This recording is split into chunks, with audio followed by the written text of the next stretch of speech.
À partir de la crise des Gilets jaunes, j'aimerais soulever avec vous un point fondamental pour la paix économique. La capacité d'utiliser la colère et le conflit pour en faire un vecteur particulier de discussion et d'échange plutôt qu'un vecteur de destruction.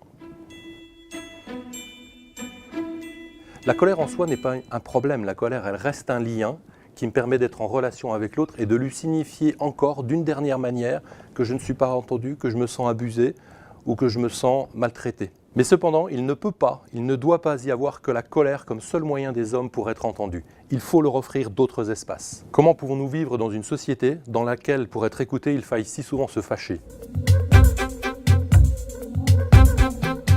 Au-delà, il est complètement insupportable d'entendre que certains véhiculent encore cette idée qu'en détruisant tout, nous pourrions reconstruire sur des bases saines.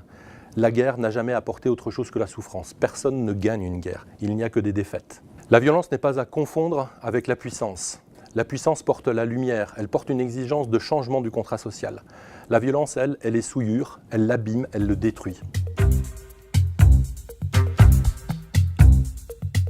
Entre la soumission et la violence, il existe un passage étroit, sensible et difficile à défendre, celui de l'engagement pour la paix. C'est cela que défend la paix économique, l'engagement de tous pour tous. L'effort chaque jour renouvelé de ne pas désespérer de notre humanité et la capacité pour l'économie de nous offrir ce qu'il y a de meilleur, une vie digne.